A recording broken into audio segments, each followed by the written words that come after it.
वीर बाल दिवस पर प्रधानमंत्री ने साहिबजादों, माता गुजरी जी और श्री गुरु गोविंद सिंह जी के साहस को किया याद। वीर बाल दिवस पर ऐतिहासिक कार्यक्रम।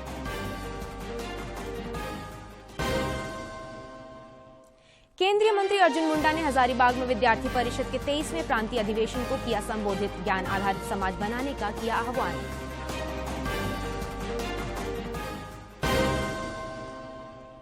मुख्यमंत्री हेमंत सोरेन आईआरबी के नवनियुक्त अभ्यर्थियों के पासिंग आउट परेड में होंगे शामिल।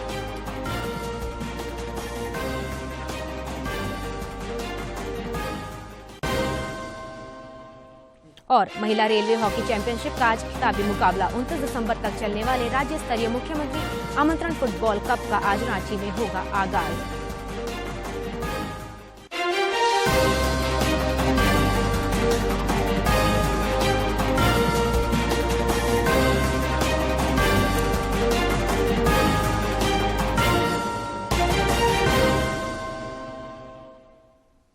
नमस्कार, खबरें झारखंड में आपका स्वागत है। मैं हूं कामिनी और अब समाचार विस्तार से।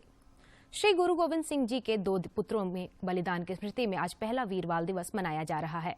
प्रधानमंत्री नरेंद्र मोदी नई दिल्ली के मेजर ध्यानचंद स्टेडियम में आयोजित वीर बाल दिवस कार्यक्रम में शिरकत कर रहे हैं।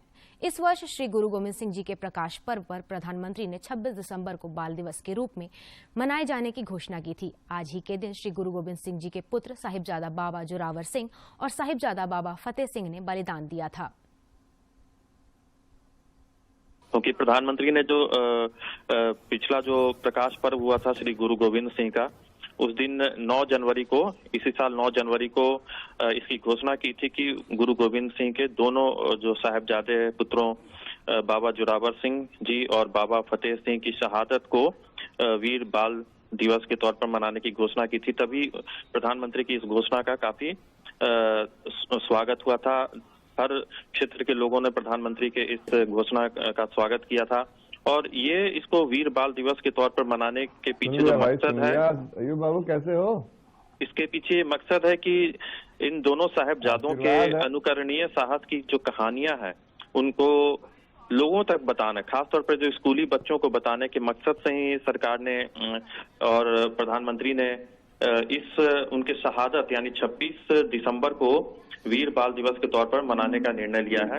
और इस मौके पर पूरे देश भर में कई तरह के कार्यक्रम आयोजित किए जा रहे हैं। इंटरैक्टिव प्रोग्राम्स का आयोजन किया जा रहा है जिसमें देश भर के छात्र हिस्सा ले रहे हैं और स्कूल और कॉलेजों में भी जो निबंध लेखन, क्विज प्रतियोगिता जैसी गतिविधियों का आयोजन किया जाएगा। सरकार ने इसकी घोषणा की है। इसके अलावा जो सार्वजनिक स्थानों पर जैसे कि रेलवे स्टेशन, पेट्रोल पंप और एयरपोर्ट जैसी जगहों पर भी डिजिटल प्रदर्शनियां लगाई जाएंगी जिसमें इन दोनों साहिबजादों की वीरता और साहस के बारे में बताया जाएगा। डिजिटल एग्जीबिशन भी लगाया जाएगा और देश भर में पूरे कई दिनों तक ऐसे कार्यक्रम आयोजित किए जाएंगे जिसमें कि डिग्नेटरीज जो है वो साहिबजादों की जीवन गाथा और बलिदान के बारे में बताएंगे। और यहाँ तक कि कल जो मन की बात कार्यक्रम हुआ था, प्रधानमंत्री ने मन की बात कार्यक्रम में भी इन दोनों साहिबजादों बाबा जोरावर सिंह जी और बाबा फतेह सिंह जी की बलिदान को और उनकी गुरु गोविंद सिंह की जो माता गुजरी देवी जी के भी बलिदान को याद किया था। माता गुजरी देवी जी उन दोनों साहिबजादों की दादी यानी कि गुरु गोविंद सिंह जी की माँ थी। और अगर हम थोड़ा उनके इतिहास के बारे में अगर मैं आपको बताऊं कि उन दोनों के ऐसे कौन से वीरता और साहसिक कार्य रहे हैं जिनके बारे में देश को जानना जरूरी है, तो आपको मैं बताना चाहूंगा कि गुरु गोविंद सिंह और मुगल सेना के बीच जो कई महीने तक लड़ाई चली थी और औरंगजेब ने आनंदपुर साहिब किले पर जब हमला किया था तो गुरु गोविंद सिंह अपने परिवार के साथ वहां से निकल गए थे और उनके गुरु गोविंद सिंह और दोनों बड़े साहिबजादे सरसा नदी पार करके चमकौर साहिब गढ़ी तक पहुंच गए थे। क्योंकि नदी का बहाव काफी तेज था तो दोनों छोटे साहिबजादे अपनी दादी के साथ वो बिछड़ गए। और ये घटना है 20 दिसंबर 1704 की, जब ये घटना हुई थी।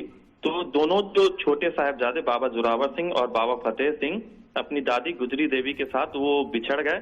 इसी दौरान एक कोतवाल ने इन साहिबजादों को और माता जी को कैद कर लिया और उन्हें धर्म परिवर्तन के लिए कहा गया था, पर उन्होंने मना कर दिया था। तभी वहां पर जो काजी मौजूद थे, उन्होंने फतवा जारी किया था जिसमें ये लिखा गया था कि दोनों साहिबजादे बगावत कर रहे हैं और उन्हें जिंदा दीवार में चुनवा देना चाहिए। तो दोनों साहिबजादों ने अंत तक इस्लाम धर्म को कबूल नहीं किया और वो शहीद हो गए।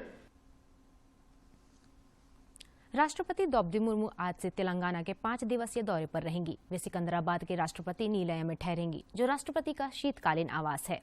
राष्ट्रपति आज आंध्र प्रदेश में श्रीशैलम मंदिर जाएंगी और केंद्रीय पर्यटन मंत्रालय के प्रसाद योजना के अंतर्गत विकास परियोजनाओं का शुभारंभ करेंगी।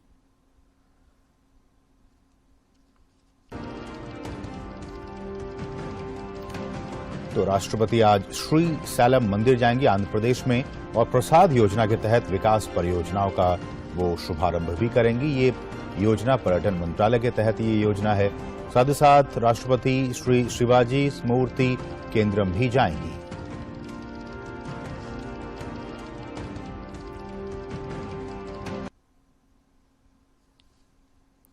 देश के 8 जिलों में कोरोना के बढ़ने की रफ्तार 5% से ज्यादा है। इस बीच केंद्र सरकार ने कई देशों में कोविड के बढ़ते संक्रमण के कारण कल देश भर में स्वास्थ्य सुविधाओं का मॉक ड्रिल करवाने का निर्णय लिया है। वहीं भारत में 3 दर्जन जिले ऐसे हैं जहां पर कोरोना 1% से अधिक रफ्तार से बढ़ रहा है। हालांकि राहत की बात यह है कि भारत में कोविड-19 की औसत राष्ट्रीय दर अभी भी 0.18% के सामान्य स्तर पर है।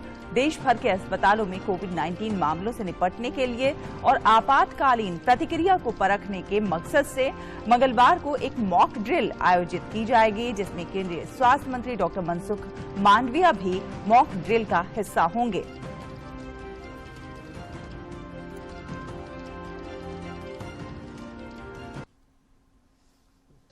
केंद्रीय स्वास्थ्य मंत्री डॉक्टर मनसुख मांडविया आज कोरोना को लेकर इंडियन मेडिकल एसोसिएशन के साथ बैठक करेंगे। बढ़ते मामलों को लेकर भारत सरकार पूरी तरह से सतर्क है। केंद्र सरकार रोजाना कोरोना से बचाव के लिए जरूरी दिशा निर्देश जारी कर रही है। इसी कड़ी में आज केंद्रीय स्वास्थ्य मंत्री doctor Mansukh Mandaviya video conferencing के माध्यम से इंडियन मेडिकल एसोसिएशन के साथ बैठक करेंगे। बैठक में देश में कोविड-19 की स्थिति और तैयारियों पर चर्चा होने की संभावना है। कोरोना के खिलाफ जारी जंग में टीकाकरण अभियान तेज गति से जारी है। केंद्रीय स्वास्थ्य मंत्रालय के अनुसार देश में अब तक 2 अरब 20 करोड़ से अधिक टीके लगाए जा चुके हैं। अब तक 220.05 करोड़ से अधिक टीकों की खुराक दी जा चुकी है। वहीं पिछले 24 घंटों के दौरान देश में 196 नए कोरोना के मामले दर्ज किए गए। इस दौरान 190 लोग कोरोना से स्वस्थ भी हुए। देश में अभी सक्रिय मामलों की दर 0.01% है, जबकि रिकवरी दर 98.8% पर पहुंच चुकी है। इस बीच झारखंड में भी कोरोना की रोकथाम और उसके प्रसार पर अंकुश लगाने के लिए युद्ध स्तर पर तैयारियां हैं। आज से हवाई अड्डों, बस अड्डों और रेलवे स्टेशनों समेत प्रमुख स्थानों पर सघन कोरोना जांच अभियान चलाया जा रहा है। नागरिकों को सुरक्षा कवच उपलब्ध कराने के लिए एक बार फिर तीव्र गति से टीकाकरण अभियान चलाने की हिदायत दी गई है। हालांकि कुछ देशों में कोरोना के बढ़ते मामलों के मद्देनजर टीका लेने वालों की तादाद हाल के दिनों में कुछ बढ़ी है। इधर युवा वर्ग को कोविड के खतरों से बचाने के लिए स्कूलों में भी आज से विशेष टीकाकरण शिविरों का आयोजन किया जा रहा है।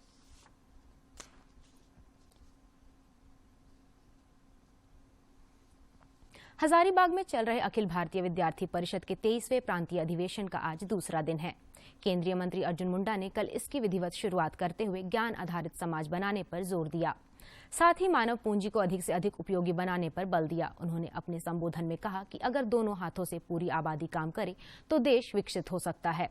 श्री मुंडा ने कहा कि राष्ट्रीय शिक्षा नीति में विद्यार्थियों के समग्र विकास पर जोर दिया गया है। उनका मंत्रालय भी राष्ट्रीय शिक्षा नीति को लेकर काम कर रहा है। गौरतलब है कि इस अधिवेशन में 2000 छात्र छात्राएं और शिक्षक हिस्सा ले रहे हैं।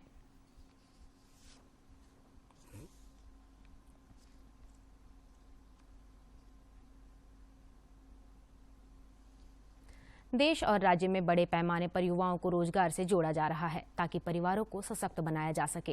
केंद्र सरकार ने पिछले दिनों 2 चरणों में विशेष अभियान चलाकर हजारों अभ्यर्थियों को नियोजन का अवसर प्रदान किया। रांची में भी इस दौरान कार्यक्रम आयोजित कर नियुक्ति पत्र सौंपे गए। इधर मुख्यमंत्री हेमंत सोरेन आज IRB के नवनियुक्ति अभ्यर्थियों के पासिंग आउट परेड में शामिल होंगे। रांची के सांसद संजय सेठ जनहित के मुद्दों को लेकर बेहद संवेदनशील हैं। वे झारखंड की ज्वलंत समस्याओं को लेकर संसद में भी लगातार आवाज उठाते रहे हैं। हमारे समाचार संपादक दिवाकर कुमार ने उनसे खास बातचीत की।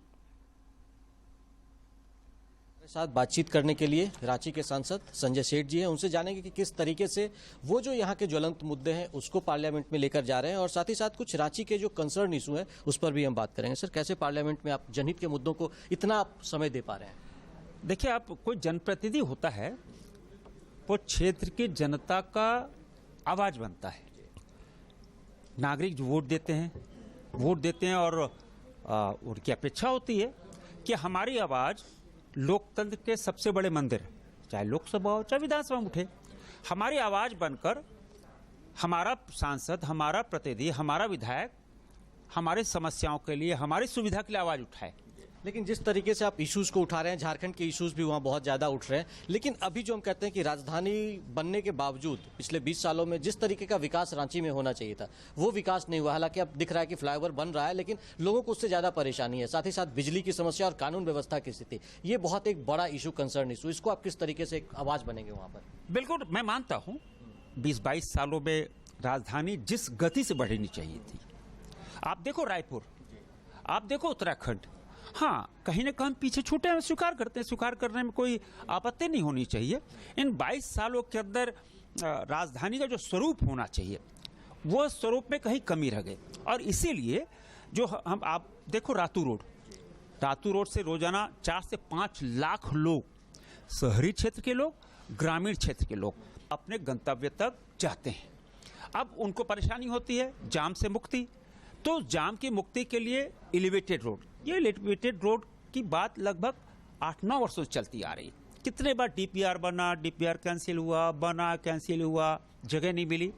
हमने एक संकल्प लिया था कि अपने कार्यकाल में इस एलिवेटेड रोड को बनवाएंगे। जब पहली मरतबा हम गडकरी जी के पास गए, उन्होंने कहा यार देखो तुम्हारे यहाँ तो काम करना मुश्किल है, कितने बार DPR बने, हो नहीं पा रहा है। लेकिन मैं आपको सच बताऊं कि माननीय गडकरी जी एक सकारात्मक और कहते हैं ना कि त्वरित गलती से निष्पादन करने वाले मंत्री हैं। उन्होंने समझा, मैंने आश्वस्त किया कि आप चिंता मत कीजिए, सारी जो समस्याएं हैं उसका निराकरण रांची बैठ के करेंगे, आप बस आदेश दो। आप देखो उसका मूर्त रूप हो गया और किस तेज गति से झारखंड का पहला एलिवेटेड रोड का निर्माण हो रहा है और 2024 तक पूरा भी हो जाना है। वो मंत्री आपके पास बहुत अच्छे हैं, संयोग से गडकरी जी बहुत कोऑपरेटिव भी हैं और आप लोग अगर फोर्स करते हैं तो चीजें बहुत ज्यादा लाइन पे आती है। लेकिन जो स्थिति राजधानी में बिजली और क्राइम की जो स्थिति बनी हुई है वो निश्चित तौर पर चिंताजनक है और ऐसे में तो कारोबार सब ठप हो जाएगा। अगर आप रोड दे देंगे, बिजली नहीं रहेगी तो लोग क्या करेंगे यहाँ? देखिए, मैं कोई राजनीति भाषा नहीं बोलना चाहता और राजनीति करना भी नहीं चाहते, किंतु जो हमने वो समय भी देखा था जब पिछली सरकार थी तो आपको 20-20 घंटे, 22-22 घंटे बिजली मिलती ग्रामीण इलाकों में। लेकिन आज की स्थिति में एकदम नकारात्मक हो चुका। रांची जो राजधानी है झारखंड की, वहां 8-8 घंटे पूरी रात लोड शेडिंग होती है। कहीं ना कहीं सरकार की सोच में और सरकार की कार्यप्रणाली में कहीं ना कहीं प्रश्न चिन्ह उठता है। हाँ, निश्चित रूप से लॉ एंड ऑर्डर खराब हुआ है और फिर हम कहेंगे राजनीति नहीं करना चाहते। हमने पिछली सरकार में देखा था कि हम लिट्टीपाड़ा, आमड़ापाड़ा, साहेबगंज, दुमका, देवघर रात में ट्रेवल करते थे। आप 12 बजे जाओ, 1 बजे जाओ, 2 बजे रात में। मैं भारतीय जनता पार्टी का पलामू का प्रभारी था जब रघुवर जी की सरकार थी, तो हम पांकी से 2 बजे रात में चलते थे और पिस्का मोड़ अपने घर 4 बजे पहुंच जाते थे, 5 बजे पहुंच जाते थे, कोई डर भय नहीं था। लेकिन आज लॉ एंड ऑर्डर की स्थिति कहीं नहीं कमजोर हुई है। अपराधियों का मनोबल टूटे और बिजली की व्यवस्था दुरुस्त हो, इसको लेकर भी सांसद महोदय की ओर से प्रयास किया जा रहा है और लगातार ये पार्लियामेंट में जो हम कह सकते हैं कि झारखंड और खासकर अपने संसदीय क्षेत्र की आवाज बने हुए हैं और लगातार जो भी चाहे वो रोड का इशू हो उसको भी वो परस्यू कर रहे हैं और देख रहे हैं कि पहली बार एलिवेटेड रोड जो है वो रांची में बनने जा रहा है। अपने सहयोगी करमवीर के साथ मैं दिवाकर कुमार, दूरदर्शन समाचार, रांची। प्रधानमंत्री जननी सुरक्षा योजना के तहत पिछले 28 नवंबर से ऋषिकेश से शुरू हुई नारी स्वास्थ्य जन आंदोलन यात्रा आगामी 29 दिसंबर को जमशेदपुर पहुंचेगी। इस उपलक्ष्य में कार्यक्रम आयोजित किए जाएंगे, जिसमें राज्य के स्वास्थ्य मंत्री बन्ना गुप्ता भी शिरकत करेंगे। इस दौरान महिलाओं की निःशुल्क एनीमिया जांच भी की जाएगी।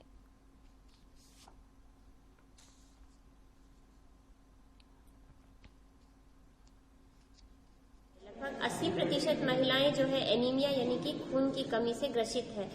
ये ऐसा इसलिए होता है क्योंकि महिलाएं अपने खाने पीने का ध्यान नहीं रखती हैं और इसे दूर करना बहुत ही सरल है। ऐसा नहीं है कि इसके लिए आपको बहुत ही कठिनाइयों से गुजरना पड़ेगा। बस आप अपने खाने पीने का ध्यान रखिए, समय पर खाना खाइए और खाने में पोषण वाला आहार लेना है, जैसे कि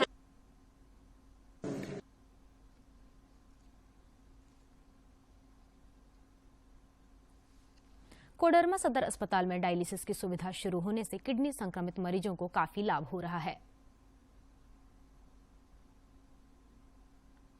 कोडरमा में पीपीपी मोड पर सदर अस्पताल में डायलिसिस सेंटर का संचालन किया जा रहा है, जहां 4 बेड पर हर दिन 7 से 8 किडनी मरीजों का डायलिसिस किया जाता है।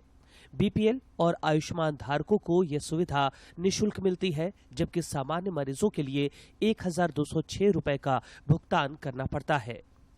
और यहाँ पर बीपीएल मरीज को फ्री होता है और कुछ जो होता है पेड होता है, तो 1206 रुपया लिया जाता है। और बीपीएल मरीज को भी जो है कि गवर्नमेंट के द्वारा एमयू जो किए हुए हैं उनको दिया जाता है। सदर अस्पताल में डायलिसिस सुविधा शुरू होने से कोडरमा समेत आसपास के लोग भी यहां डायलिसिस की सुविधा ले पा रहे हैं। अब किडनी मरीजों को डायलिसिस कराने के लिए रांची या पटना जाने की जरूरत नहीं पड़ रही। हाँ, हम तो आते हैं, मतलब हफ्ते में 3 दिन आते हैं और उसमें कि आपका कि मतलब कि माँ का जो होता है डायलिसिस हमारी, मतलब हफ्ते में 3 दिन है और अच्छा है यहाँ पर सुविधा। सदर अस्पताल के सेंटर में डायलिसिस के लिए 4 बेड पर 4 मशीनें लगाई गई हैं और जल्द ही HIV पॉजिटिव के लिए एक और बेड लगाया जाएगा। एक मरीज के डायलिसिस में 4 घंटे का समय लगता है और सेंटर में 2 टेक्नीशियन मरीजों की नियमित मॉनिटरिंग भी करते हैं। टेक्नीशियन राजेश पंडित ने बताया कि इसके अलावा कोलकाता के नेफ्रोलॉजिस्ट वीडियो कॉल के जरिए डायलिसिस के लिए यहां आने वाले मरीजों से संपर्क में रहते हैं। हमारे यहाँ डायलिसिस का अच्छा फैसिलिटी दिया जाता है। टेली नेफ्रोलॉजी जो किडनी का स्पेशलिस्ट डॉक्टर होते हैं वो कलकत्ता से 3 महीने पे वीडियो कॉन्फ्रेंस के द्वारा ट्रीटमेंट किया जाता है। डायलिसिस करने में 4 घंटा समय लगता है, वो लोग अच्छा से ट्रीटमेंट करते हैं। हम लोग कोई भी कॉम्प्लिकेशन आता है हम लोग हैंडल कर लेते हैं। कोडरमा का सदर अस्पताल सरकारी स्वास्थ्य व्यवस्था को बेहतर से बेहतर बनाने में जुटा है और अब इस दिशा में सदर अस्पताल का यह डायलिसिस सेंटर किडनी संक्रमित मरीजों के लिए वरदान साबित हो रहा है। कोडरमा से गजेंद्र बिहारी सिन्हा की रिपोर्ट। रांची के मोरहाबादी मैदान में 28 से 8 जनवरी तक राष्ट्रीय सरस एवं खादी महोत्सव का आयोजन किया जाएगा। इसका उद्घाटन मुख्यमंत्री हेमंत सोरेन करेंगे। खादी मेले में 320 स्टॉल के माध्यम से हस्तशिल्पी और उद्यमी अपने उत्पादों की बिक्री कर सकेंगे। हर रोज विभिन्न सांस्कृतिक कार्यक्रमों का भी आयोजन किया जाएगा।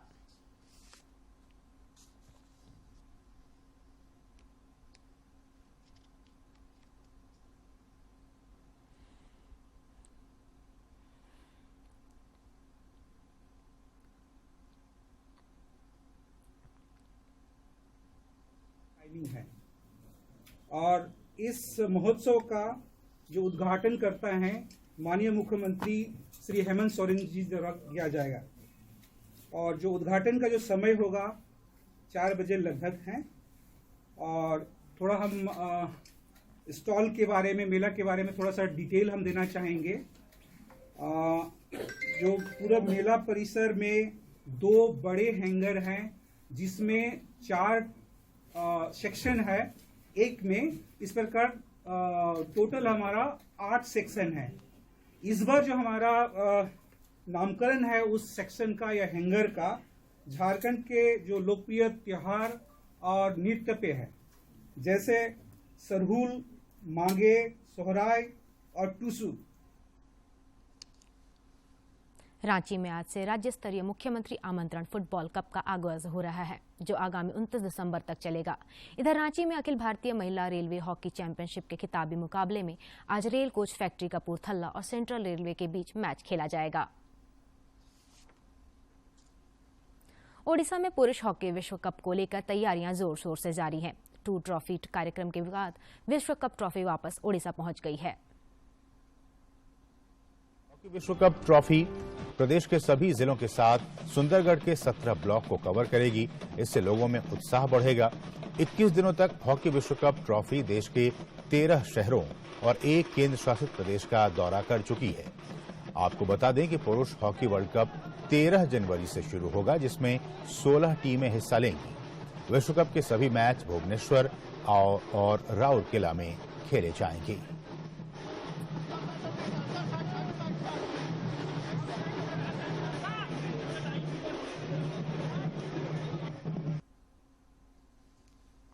लक्ष्य कप एयर राइफल शूटिंग प्रतियोगिता में श्रियंका सादांगी ने स्वर्ण पदक पर कब्जा जमाया।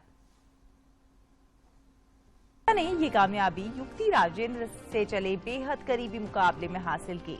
इससे पहले श्रियंका ने क्वालिफिकेशन में भी अपना दमखम दिखाया और उन्होंने 631.4 अंक के साथ शीर्ष स्थान हासिल किया था। इससे पहले श्रियंका ने कायरो विश्व कप में भी शानदार प्रदर्शन करते हुए मिश्रित वर्ग में कांस्य पदक जीतने में सफलता हासिल की थी। राज्य के अधिकांश जिलों में ठंड में काफी कमी देखी जा रही है। पिछले 24 घंटे के दौरान रांची का न्यूनतम पारा 16 डिग्री सेल्सियस तक जा पहुंचा। सिमडेगा को छोड़कर सभी जिलों में न्यूनतम तापमान 11 डिग्री सेल्सियस से अधिक दर्ज किया गया। मौसम विज्ञान केंद्र रांची ने बताया कि अगले 2 दिनों तक न्यूनतम तापमान में किसी बड़े बदलाव की उम्मीद कम है, लेकिन अगले 2 दिनों तक तापमान में 3 से 4 डिग्री सेल्सियस की गिरावट देखी जा सकती है। राज्य के कुछ जिलों में कुहासा भी देखा जा सकता है। रांची और आसपास के इलाकों में आंशिक रूप से आकाश में बादल छाए रह सकते हैं। 2 दिसंबर से आसमान के साफ होने की उम्मीद है। यातायात नियमों की अनदेखी कोडरमा में 2 युवकों के लिए जानलेवा साबित हुआ। ट्रैफिक रूल के मुताबिक एक मोटरसाइकिल पर 2 लोगों के बैठने की अनुमति है, लेकिन कोडरमा के मरकच्चों में एक बाइक पर सवार होकर जा रहे 4 युवक एक मिनी ट्रक से टकरा गए, जिसमें 2 युवकों की मौत हो गई। खोरठा दिवस पर कल रामगढ़ में खोटा साहित्य सांस्कृतिक परिषद के तत्वाधान में सम्मान समारोह का आयोजन किया गया। मौके पर पूरे प्रदेश के खोटा एवं नागपुरी भाषा को जानने वाले प्रसिद्ध साहित्यकारों ने हिस्सा लिया। इस दौरान खोटा भाषा से जुड़े विभिन्न क्षेत्रों में उत्कृष्ट योगदान के लिए आधा दर्जन सम्मान से खोटा साहित्यकारों को सम्मानित किया गया और 10 पुस्तकों का विमोचन भी किया गया। तत्वाधान में हमारे खोटा भाषा के सबसे बड़ा पुरोधा जो थे श्रीनिवास पानोरी, उनकी जयंती भी मनाई जा रही है और इसी को देखते हुए हमारे यहाँ के जो क्षेत्रीय भाषा के जो जितने भी विद्वान साहित्यकार आए हुए हैं और समाज के लिए भी और जनजातीय क्षेत्रीय भाषाएं जो झारखंड की हैं उनके लिए भी एक प्रेरणा का स्रोत है यह कि हर भाषा को दिवस के रूप में मनाया जाए। भारतीय रिजर्व बैंक ने देश के सभी बैंकों से 1 जनवरी तक लॉकर ग्राहकों के साथ लॉकर समझौते का नवीकरण करने को कहा है। इसके तहत सभी ग्राहकों को नए समझौते के लिए अपनी पात्रता का प्रमाण देना होगा और एक निश्चित तिथि से पहले समझौते का नवीकरण कराना होगा। करने को कहा है। सभी मौजूदा लॉकर ग्राहकों को नए समझौते के लिए अपनी पात्रता का प्रमाण देना होगा। सभी ग्राहकों को एक निश्चित तिथि से पहले अपने समझौते का नवीकरण कराना होगा। आरबीआई ने सभी बैंकों को स्ट्रांग रूम के प्रवेश और निकास द्वार पर तथा बैंक के साझा क्षेत्र में सीसीटीवी कैमरे लगाने की सलाह दी है।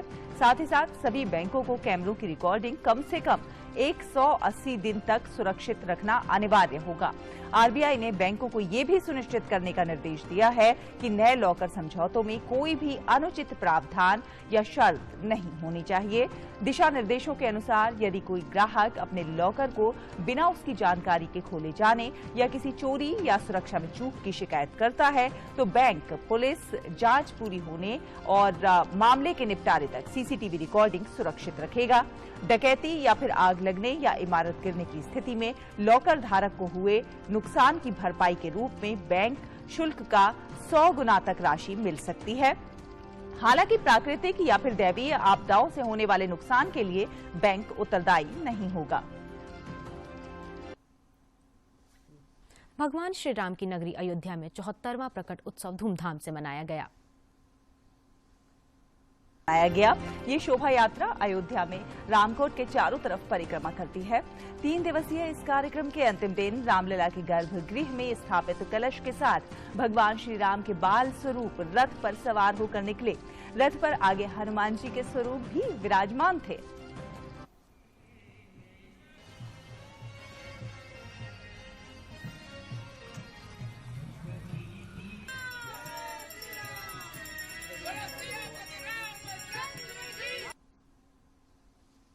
और हेरिटेज वॉक के आज के सेगमेंट में हम आपको सफर कराते हैं प्रसिद्ध नालंदा विश्वविद्यालय का।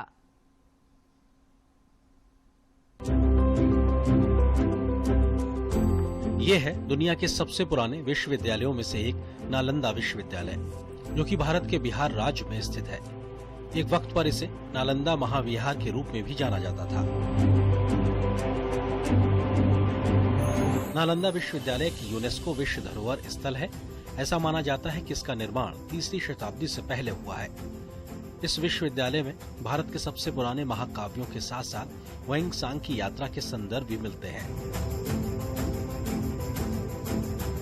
भारत के प्राचीन इतिहास में गुप्त राजाओं ने वास्तुकला की पुरानी कुषाण शैली में यहाँ कई मठों को बनाया था। इस विश्वविद्यालय के संरक्षक रहे सम्राट अशोक और हर्षवर्धन ने विश्वविद्यालय के लिए कुछ मंदिरों, विहारों और मठों का निर्माण किया था। नालंदा विश्वविद्यालय को साल 1915 में भारतीय पुरातत्व सर्वेक्षण ने रिकवर कर लिया था। नालंदा विश्वविद्यालय की ये इमारत लाल ईंटों से बनी है और बगीचे बेहद ही खूबसूरत है।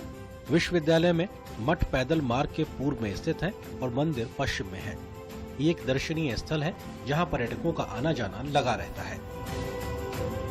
Bureau report. और अंत में मुख्य समाचार एक बार फिर। वीर बाल दिवस पर प्रधानमंत्री ने साहिबजादों, माता गुजरी जी और श्री गुरु गोविंद सिंह जी के साहस को किया याद। वीर बाल दिवस पर ऐतिहासिक कार्यक्रम।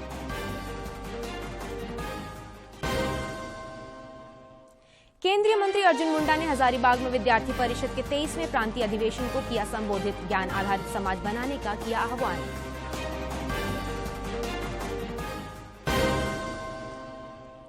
मुख्यमंत्री हेमंत सोरेन आईआरबी के नवनियुक्त अभ्यर्थियों के पासिंग आउट परेड में होंगे शामिल।